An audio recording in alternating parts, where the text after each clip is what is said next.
Hello and welcome to Journalist Hangout UK, the show where we discuss issues both African and worldwide, which are affecting the continent. And we look at how these issues are seen at home and in the African diaspora. I'm Priscilla Nwekbo and I'm pleased to welcome our panel, Vuyesewa Ngombongwana, broadcaster, Ayo Johnson, journalist and specialist in African affairs, and Tamazanga Joe, journalist and broadcaster. Welcome, ladies and gentlemen. Before we start the show, I'd like to take a moment to say that our condolences and our heart goes out to the people of Nigeria, the people in Plateau State, who unfortunately lost 300 people this week. And of course, not forgetting the unfortunate accident in Lagos that has also seen lives lost. Our condolences and our hearts are with everybody that are affected in this matter. So, ladies and gentlemen, we've seen that Ethiopia has been extremely busy, not only with infrastructural development, but we know that earlier in the year, the Prime Minister decided that he could not continue as Prime Minister as long as the people were angry and protesting against his tenure, so he stepped down. Since then, we've seen the arrival of a new Prime Minister, Abiy Ahmed, who has coming as Ethiopia's Prime Minister, and he is determined to reinstate peace in the Horn of Africa. And not only is he determined to reinstate peace, he's also trying to see how he can bring the region together. So let me come to you first, Vuyesewa. Whilst he was, as mentioned at the top of the show there, whilst he was at a rally, a bomb went off. Now, the concern here with this bomb going off is this a threat against real peace in Ethiopia, or is this just, one of those things? Are the old order really angry? Yeah, it's difficult to obviously pinpoint the exact details because, as far as I'm aware at this point, no one has actually put their hand up and declared crystal clear we did it. But at the end of the day, you can see the dynamic within Ethiopia is that the old order will not quietly sit by and accept these changes because they've spent so long ensuring they did not occur. Now, this guy coming in is bringing in the new. Now, it's inevitable. It's the usual dynamic that you see among African governments. The old order, literally in age, but also because of their vested interest and their military connections, particularly in Ethiopia. That is something that must be brought into mind. The Ethiopian military might is very much vested along with the interests of the old order that used to rule. Right. So what they will utilize to try and sabotage any kind of changes will be these kind of sporadic attempts at destabilizing. Okay. But overall, I think they are going against a trend that will topple them. Okay, interesting. Ayo, let me come to you. Do you agree with Vuyesewa first and foremost that the old order are angry and they're obviously trying to topple every attempt for peace? I would have thought the whole of Ethiopia would have welcomed this. Absolutely, you would have thought so. And in fact, Ethiopia is one of the countries that were never colonized, so they've got a huge, lovely spirit among themselves, and they are committed people. But if you can't bring the old and the new together, if you can't bring a people with you in terms of whatever agenda the government clearly has, in terms of the reforms they're asking for, then you would have discord. But at the central core of this all is all about the tribalism. You got tribal politics at play, you got smaller tribal groups who, for want of a better word, are running the country, and the larger groups, tribes, have not had any taste in politics at all. And that frustration, it doesn't really matter whether it's Ethiopia or any other country, you would always fester and you would always have these problems where people are prepared to put the Prime Minister's life at risk. Right. Tam, let me come to you. What do you think would be the extent of his reforms? For instance, we've seen this week that a delegation are coming in from Eritrea. He has also said that he's going to go back to that agreement, the UN agreement in 2002 between Ethiopia and Eritrea. Do we see this reform being carried out extensively across Ethiopia, or do you think it's going to be stopped somewhere? I think Prime Minister Abiy of Ethiopia has already done a lot within a short time, and he has to act very swiftly when he's still within that window that you call political honeymoon. He is representing the major tribes that Ayo was talking about. When you talk about the Oromos and even the Amharics saying that they've been excluded. But the outside world might not realize that these actual reforms were started by Desolan. When Desolan was still there, this is the reason why he left. He left because there was resistance to the issues that he wanted to bring about. He is the man that said political prisoners must be released. He also said that some of those torture areas must be closed. So the agenda for change is an internal agenda. But I think most importantly for Abiy is the impact he's going to have most is not necessarily in the whole country, but the Oromos and the other people who have often thought that they were excluded, who are now saying there's an opportunity. Without an election at all, there is now an opportunity to have the things they've been crying for over the years to be implemented, and he is the man to do that, which is the irony of what has happened in Ethiopia. Okay, I'm going to come back to you on that. I'm just going to hold this thought for just a second, but coming back to you, Visiwa, you know, as I made mention earlier, he's lifted the state of emergency. You know, he's going back to Eritrea there was an argument over a piece of land, an occupation over there, and Eritrea demanded that they must have that piece of land given to them, and Ethiopia was resisting all of this while. But now, going back, do you think that he's going to be able to achieve that peacefully and be able to unite the two countries to begin to, for instance, have trade talks or begin to trade amongst each other? I certainly wish him well, because Eritrea has been isolated for so long because of their political stance in the bigger world picture. But if you look at the potential between Eritrea and Ethiopia, I mean, we're talking about the same people, really, at the end of the day. And that divide and rule policy that was implemented during colonialism is now crumbling because of the needs of both geopolitical areas, the urgent needs to satisfy the people, to create democracy, to feed the people, to stop them leaving their country and risking their lives to go to Europe to be unwelcomed in Italy. So they've got to deal with all those practical issues. And I love the coalescing of, it's almost like a generational thing happening, more forward thinking from the younger group who are seeing the mistakes of the older group and seeing no benefit for the majority. And they can see that everything will be lost if some compromises aren't made. And I do hope he can bridge a build between Eritrea and Ethiopia, but it's hard to gauge how successful he will be, because there'll be many attempts to sabotage that. Okay. Now, Ayo, you say there'll be no success. No, there'll be no success. Because, why would there be no success? Because at the heart of the, of course, you just mentioned that they're cousins, brothers, next door neighbors. At the heart of this is the fact that we've got a proxy war which has gone on for the last 20 years. And that proxy war is between the West and the East, between Ethiopia, that's supported by the West, and Eritrea, which is supported by Russia. And of course, whenever you have superpowers Are you suggesting that this is not a war between Ethiopia and Eritrea? Never was. But it's rather a war between the West and the East? Yeah, the East and the West kept the proxy nature of it going for so long, and they were financing it, supporting it. So the question is, has Russia reached the stage where it doesn't have the appetite to sponsor and effectively use its muscles in Eritrea? I doubt that very much, because if you look at the global politics, you see that Russia and the US still have a problem. Right. And as long as that exists, then Ethiopia and Eritrea can never agree, irrespective of whatever accord we're going through right now.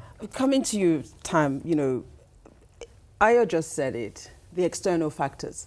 This would mean that there are arms dealers that obviously benefit from these wars that continue to go on. But surely the whole of Ethiopia and most of Africa would benefit from the peace.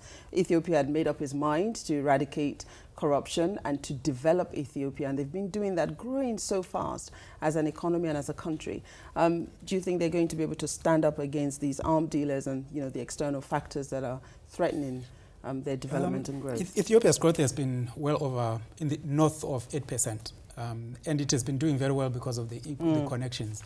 But the peace deal between Eritrea and Addis Ababa will actually threaten the political order in Eritrea, because remember, the leadership there at the moment are heroes of that war. Right. You have to go back to Mengistu's times and now his time to see what that relationship was all about. Afrik and others are not necessarily going to allow the dominance of a political neighbor in Ethiopia. So is this peace not going to affect, the external economy? Because, the next move for Ethiopia would be economics. the economic boost beyond what Ethiopia is already doing now is access to the sea, to the port. They will then need Eritrea and Djibouti. They will need to solve issues in Somalia to make sure that that region is peaceful enough for them to export. Ethiopia will be going, but my problem is if an election comes and Abiy is out, what happens then? I wish we could continue, because I think there's more to this that we didn't get the chance to look into. We're going to take a quick break now. We have plenty more to discuss, so please join us in a few moments.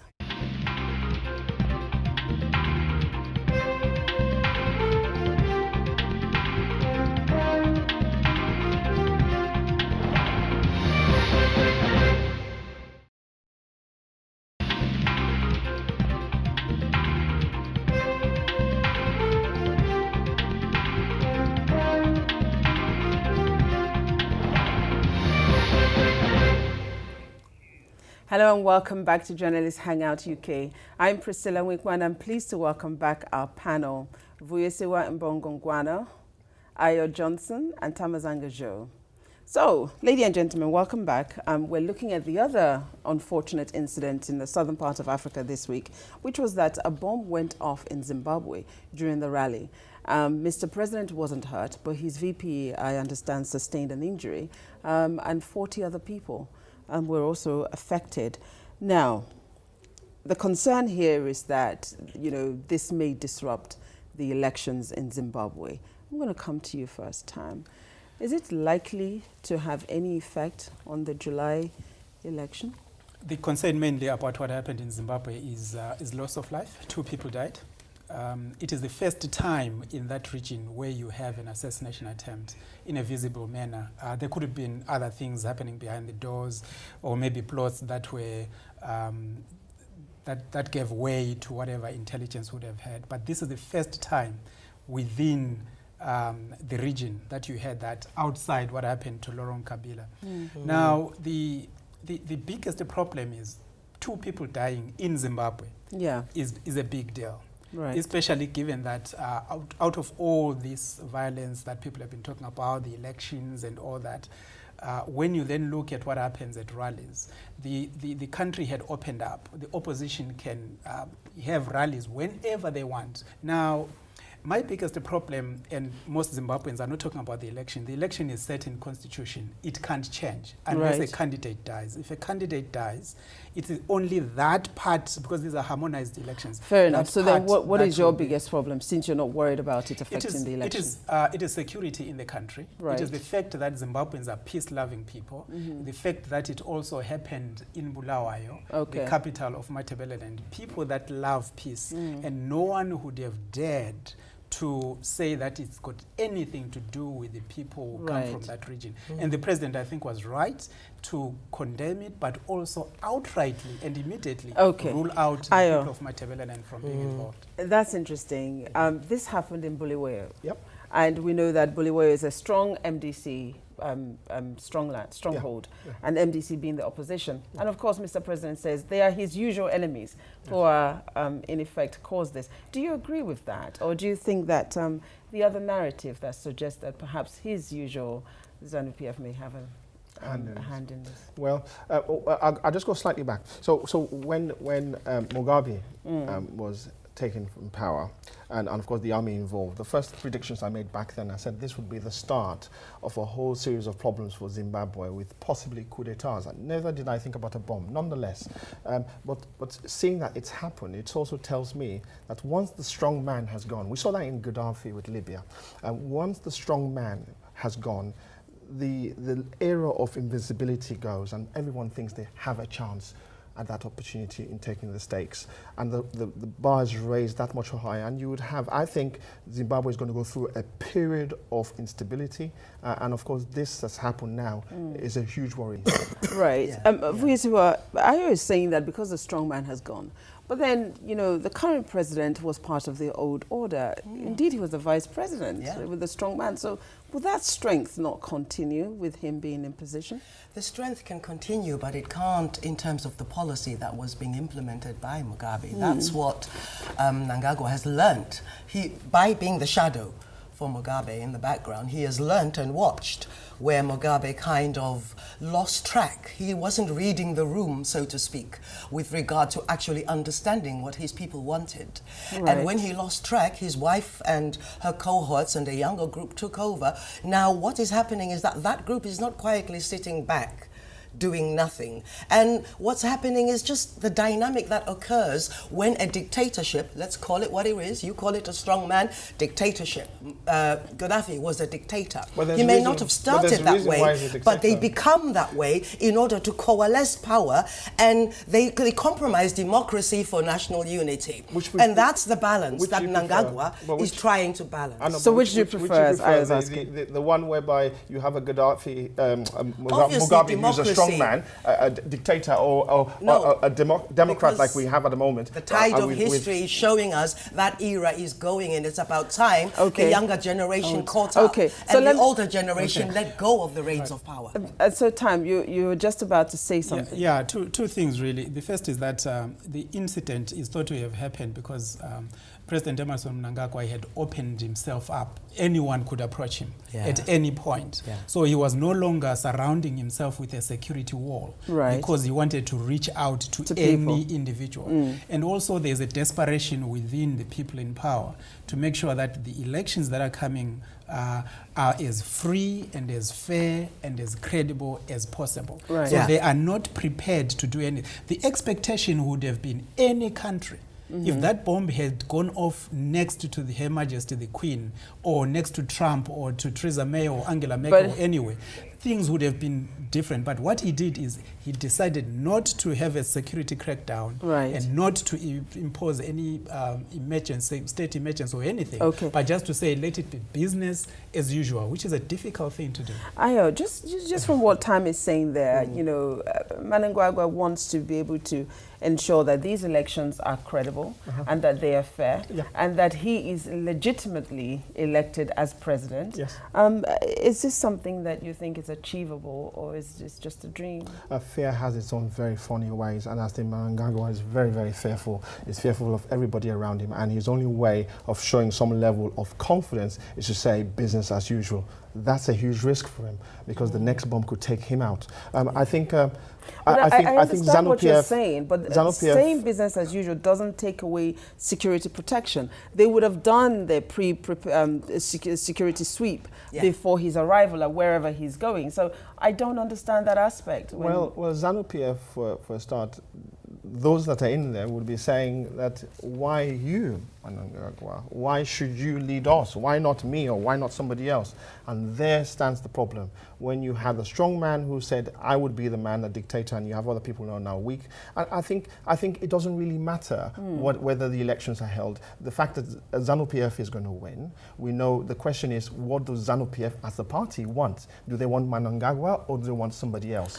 I always say I don't accept that the only African government that can work is one that dominates and dictates to its people. Well, I just don't accept that as an integral part of African culture. Bear with me. The question I did want to ask was this. You're saying you don't accept. We've heard Grace Mugabe saying that it wasn't me. Although I thought she was in exile with her husband, but she has immediately put her hands up and said it wasn't her. And you did mention earlier about her group. Now, are you suggesting that these groups, not just her group, but there are so many that have now risen, you know, their heads in Zimbabwe, wanting, of course, to bring change. Are you suggesting that these groups cannot come together and take out the ZANU-PF, you see, this is the difficulty, but being an eternal optimist and understanding the strong ideological roots of ZANU-PF, they've got let's not underestimate the level of political education of that young group of cadres who are not seen and who don't get the headlines, but are watching very closely and analyzing and processing the dynamic, not just for Zimbabwe, but from Cairo to the Cape. And they are the ones who may not come forward in the next 10 years, but 20 years from now, those seeds are beginning to grow. And that's what's interesting to me about the struggle within Zimbabwe. The ideological battle hasn't been lost, but the practical application of it is something we haven't seen. That's why it's hard for us to get behind something we haven't seen yet. Okay, so it goes back, for me, it goes back to the November transition, if you want to call it that, when the army triggered, the resignation of former President Robert Mugabe. Yeah. The issue at that point is most people, they said it was restoration of the legacy. And you're talking about fighting in the war and make sure that Zimbabwe belongs to Zimbabweans. It is not influenced by external orders. Yeah. Now, there could be other people within those that are close to the president who see what he is now doing is exactly what G40 would have wanted to do, opening up Zimbabwe to outside influence, business people coming in. So in this particular instance, he basically said he has no evidence. He has a hunch that it could be these particular people, but he doesn't. I am coming to you very quickly. Zimbabwe, we've spoken about Ethiopia, and we've seen it across Africa. Is the reform happening in Africa currently unstoppable, or is it just are the external factors, as mentioned, going to be able to have their day? Well, when you have a continent that's already liberalized and it's feeling as if it is, and it sees other continents aspiring far higher than they are, then people would naturally vote with their feet. And this feat of change is the one that you're talking about, the next generation, and the effect that they have on the politics. And usually their frustration usually turns out to be very, very violent. Yes. Okay. So that's where we are. Thank you. Well, that's all we have time for, unfortunately. Don't forget to follow us at RealJHUK on Facebook, Twitter, and Instagram. I'm Priscilla Winkbo, and from the entire team here in London, it's goodbye. And thank you for watching JHUK.